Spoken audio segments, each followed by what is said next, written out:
नमस्कार। City post के इस खास कार्यक्रम बिहारनामा में आपका स्वागत है। रोज सुबह शाम मैं आपके लिए ये वीडियो बनाता हूँ। दिन भर की बिहार की बड़ी खबरों के बारे में चर्चा करता हूँ। आज हम चर्चा करेंगे सबसे पहले हर रोज की तरह कोरोना के संक्रमण के बारे में, और बता दूं कि बिहार में पिछले 24 घंटे के दौरान 190 कोरोना पॉजिटिव मजदूर सामने आए हैं, और इसके साथ ही बिहार में कोरोना पॉजिटिव मरीजों की संख्या बढ़कर 2500 से ज़्यादा हो गई है, जिनमें से 1600 मजदूर हैं। तो मानकर चलिए कि आधे से ज़्यादा संक्रमित लोगों की संख्या मजदूरों की है, यानी बाहर से जो मजदूर आ रहे हैं श्रमिक ट्रेनों से, तो वो ज़्यादा संक्रमित पाए जा रहे हैं। ये रैंडम टेस्ट है, सबकी टेस्ट तो ही नहीं है, रैंडम टेस्ट में ये आंकड़ा आया है सामने। अगर सबकी टेस्ट की जाए तो और ज़्यादा हो सकता है संक्रमित मरीजों की संख्या, क्योंकि आपको पता ही है कि कोरोना के लक्षण बहुत लोगों में दिखते ही नहीं हैं। कोरोना का संक्रमण है लेकिन वो हंसता खेलता स्वस्थ दिखता है व्यक्ति, लेकिन वो सबसे ज़्यादा खतरनाक है क्योंकि बहुत ज़्यादा लोगों के संपर्क में आएगा, ज़्यादा लोगों को संक्रमित कर देगा। बिहार में अभी तक 702 लोग स्वस्थ हो चुके हैं और 13 लोगों की मौत हो चुकी है। आज एक सासाराम से मौत की खबर आई है। एक महिला श्रमिक ट्रेन से उतरी और उसके उतरने के बाद ही कुछ देर बाद मौत हो गई। माना जा रहा है कि वो भी कोरोना संक्रमित हो सकती है क्योंकि उसको तेज बुखार था कई दिनों से।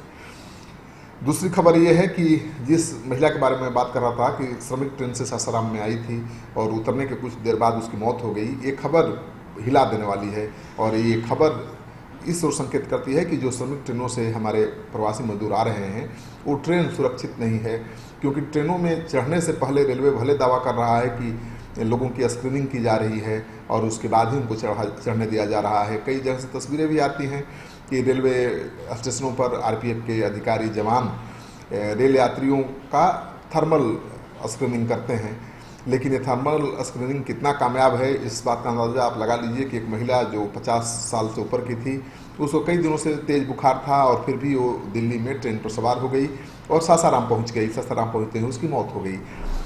अगर वो कोरोना पॉजिटिव निकली तो सोचिए क्या होगा उन यात्रियों का जो उसके साथ सफ़र कर रहे थे, उस ट्रेन का जिसमें वो घूम रही थी, सफ़र कर रही थी। तो ट्रेनों में संक्रमण का खतरा बहुत ज़्यादा बढ़ गया है क्योंकि रेलवे की तरफ से जो दावे किए जा रहे हैं कि ट्रेन पर चढ़ने के पहले प्रॉपर स्क्रीनिंग हो रही है, वो दावा सही नहीं दिख रहा है। तो रेलवे की लापरवाही की वजह से कहिए या दूसरा जो भी कारण हो, जो श्रमिक ट्रेनें हैं वो सबसे बड़े वाहक बन गई हैं कोरोना के संक्रमण का।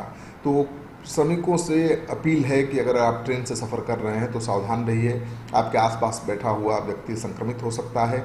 और ट्रेनें फुल कैपेसिटी में चल रही हैं, ये नहीं है कि सोशल डिस्टेंसिंग का ध्यान रखते हुए आधी सीटों पर लोग आ रहे हैं, सीट से ज़्यादा लोग ट्रेनों में सवार हो जा रहे हैं। और सबसे ज़्यादा खतरा तो रेलवे स्टेशन पर है।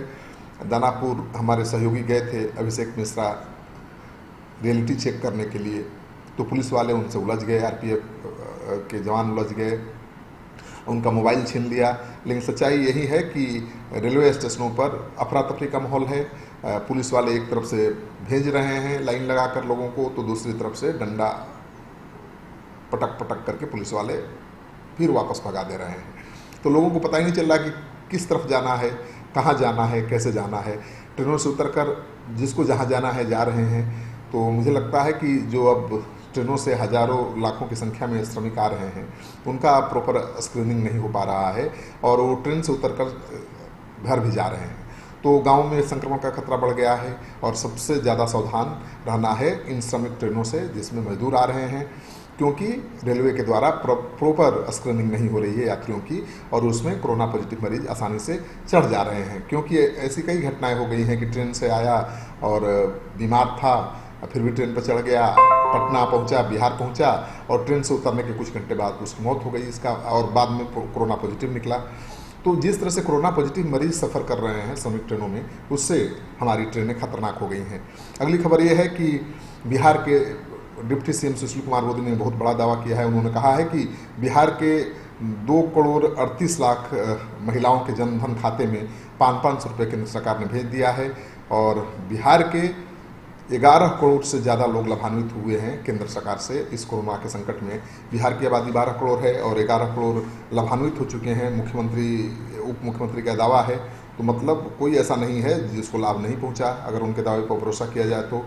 उन्होंने कहा है कि कोरोना संकट काल में 6024 करोड़ से ज़्यादा मुफ्त खाद्यान्न गरीबों के बीच वितरित किया गया है और अब तक 4 करोड़ 17 लाख गरीब जनधन खाताधारी महिलाओं, वृद्ध विधवा, दिव्यांग पेंशनधारियों, उज्ज्वला योजना के लाभार्थियों के खाते में केंद्र सरकार से पैसा भेजा जा चुका है।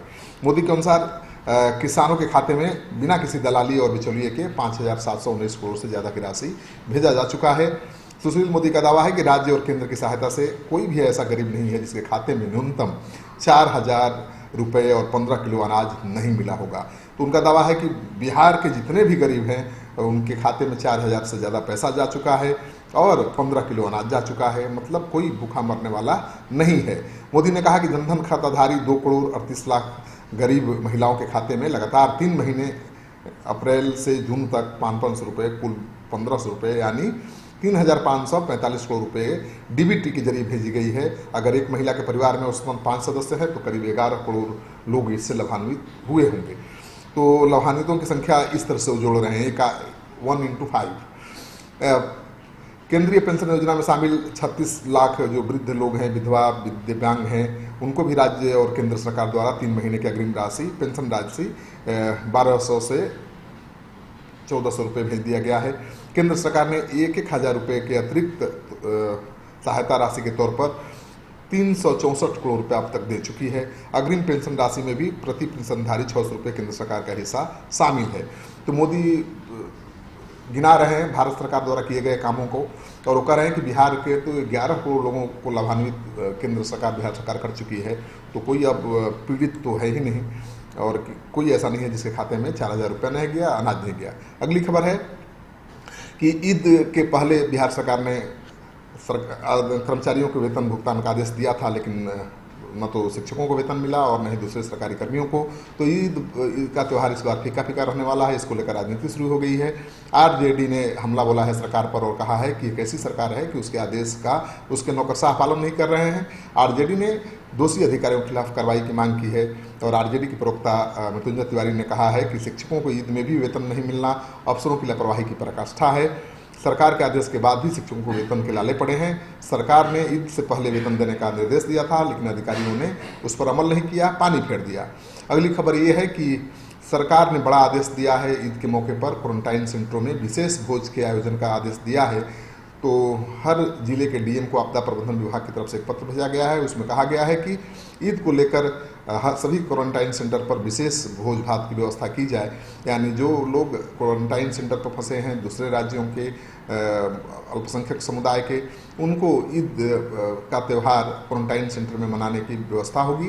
वो वहाँ पर सेवई खा सकेंगे और जो भोज खाते हैं लोग ईद के त्यौहार पर, वो उनको उपलब्ध कराया जाएगा। मुख्यमंत्री ग्राम परिवहन योजना आपको पता है कि शुरू किया गया है प्रवासी श्रमिकों को काम देने के लिए। इस योजना के तहत अगर आप चलाना जानते हैं बस वाहन, तो आपको सरकार उपलब्ध कराएगी। बिहार सरकार के परिवहन विभाग के प्रधान सचिव संजय अग्रवाल का दावा है कि मुख्यमंत्री ग्राम परिवहन योजना श्रमिकों को बहुत पसंद आ रहा है और प्रवासी मजदूरों का रुझान इस कदर बढ़ा है कि 10 दिनों के अंदर 8,000 से ज़्यादा लोगों ने आवेदन दिया है। और लॉकडाउन के दौरान दूसरे राज्यों से अपने घर लौटे प्रवासी मजदूरों ने मुख्यमंत्री ग्राम परिवहन योजना का लाभ लेने के लिए आवेदन दे दिया है। संजय अग्रवाल ने सिटी पोस्ट लाइव से खास बातचीत में भी ये भी कहा कि जो आवेदन आए हैं कुल 551 लोगों ने आवेदन किया है मुजफ्फरपुर से, और पटना के 441 लोगों ने, वैशाली के 426 लोगों ने, मधुबनी के 359 लोगों ने, सारण से 349 लोगों ने, और समस्तीपुर से 331 लोगों ने, औरंगाबाद से 326 लोगों ने, पूर्वी चंपारण से 316 लोगों ने, गया से 310 लोगों ने और सीतामढ़ी से 298 लोगों ने योजना का लाभ लेने के लिए आवेदन किया है।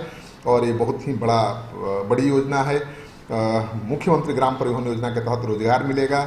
ऐसे सुयोग्य लोग जो खुद ही वाहन मालिक बन सकेंगे, उनके लिए बहुत बड़ा अवसर है। उन्होंने बताया कि लाभ लेना है अगर इस योजना का, तो उसके लिए योग्य आवेदक 31 मई तक आवेदन दे सकते हैं। आवेदन देने के जो नियम कानून हैं वो सब वेबसाइट पर उपलब्ध हैं। तो मानकर चलिए कि अब सरकार रोजगार देने के काम में भी लग गई है। और अब दूसरी बड़ी खबर ये है कि कल से यानी सोमवार की सुबह से पटना से विमानों का परिचालन शुरू होगा और लॉकडाउन में पटना में फंसे जो लोग हैं उन्हें उनके शहर में पहुंचाया जाएगा। जो बाहर में फंसे हुए हैं उनको पटना लाया जाएगा। तो उड़ानों का विमानों का उड़ान 2 महीने बाद शुरू हो रहा है और कुल 17 शहरों के लिए पटना एयरपोर्ट से विमान उड़ान भरेंगी। सबका शेड्यूल भी सामने आ गया है और कहा जा रहा है कि पटना से दिल्ली के लिए 9 विमान कल उड़ेंगे, पटना से बेंगलुरु के लिए 3 विमान उड़ेंगे, मुंबई के लिए 3, कोलकाता के लिए पटना से सिर्फ 1 विमान है और अमृतसर के लिए 1 हवाई जहाज़ उड़ान भरेगा। पटना से कल पहली फ्लाइट दिल्ली के लिए 8 बजे सुबह उड़ान भरेगी और दिल्ली की दूसरी उड़ान 8:50 पर, फिर 10:30 पर, उसके बाद 12:30 पर, फिर 3:30 पर, उसके बाद 6:40 पर शाम में, फिर 7:40 पर शाम में और फिर 8:40 पर दिल्ली के लिए अंतिम उड़ान रात 9:30 पर भरा जाएगा। तो अगर आपको कहीं जाना है तो आप इस शेड्यूल को देख लीजिए, डिस्क्रिप्शन में सारा कुछ दिया हुआ है। बेंगलुरु के लिए पहली उड़ान 2 बजे है, फिर 2:30 बजे है, उसके बाद 4:40 पर है, आखिरी उड़ान होगी 4:40 पर। कोलकाता के लिए इकलौती उड़ान है सुबह 9:40 पर। और आप ध्यान रखिए कि कहीं भी आपको जाना है तो 2-3 घंटे पहले एयरपोर्ट पर पहुंचना पड़ेगा, क्योंकि वहां आपकी प्रॉपर स्क्रीनिंग होगी। आपको आरोग्य सेतु आपके मोबाइल में डाउनलोड होना चाहिए, आपके पास मास्क होना चाहिए, आपके पास आपको स्वस्थ होना चाहिए, खांसी सर्दी नहीं होना चाहिए, तभी आप जा पाएंगे। अगली खबर यह है कि सहयोगियों के निशाने पर मुख्यमंत्री नीतीश कुमार आ गए हैं। आपको पता ही है कि कोरोना काल में राजनीति बहुत तेज हो गई है बिहार में।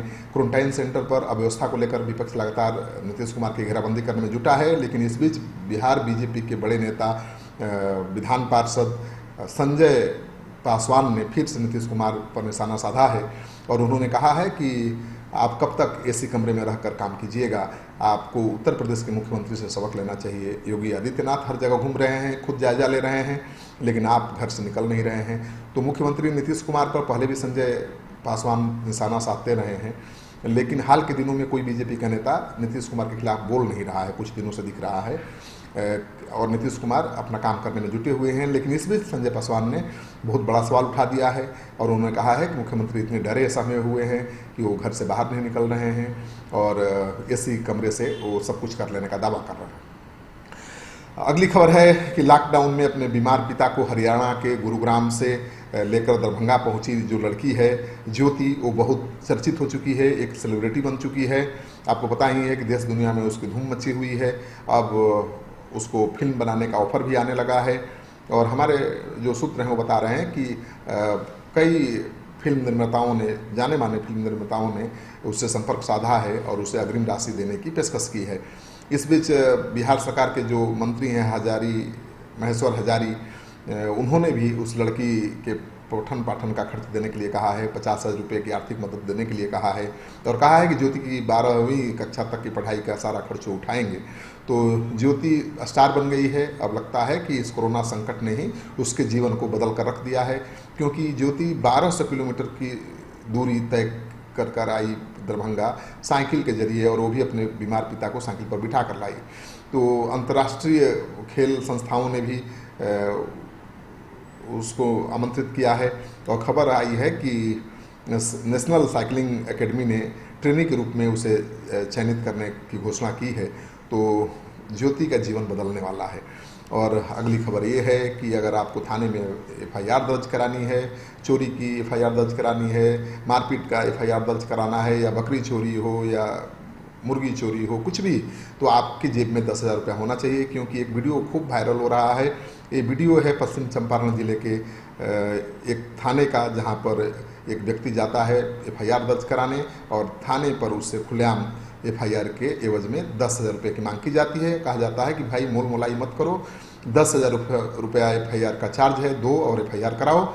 लेकिन जब उसने नहीं दिया, केवल 5,000 रुपया ही दिया, तो एफआईआर तो दर्ज हो गया, पुलिस ने कार्रवाई नहीं की।